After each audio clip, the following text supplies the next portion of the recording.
Hello, in this video I'm gonna show you how to enable or disable call announcements on META Ray-Ban glasses.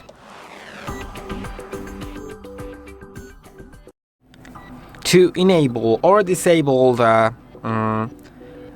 call announcements, go to META AI app, and once you have your glasses connected, click on settings in top right corner. You can see there are two gear icons. Click on the ones that are lower, the ones within the device frame, and here you'll have communication.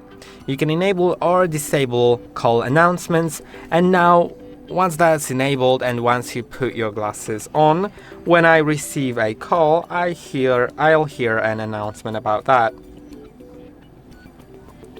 And I hope that this video was helpful. Don't forget to like and subscribe. See you in the next one.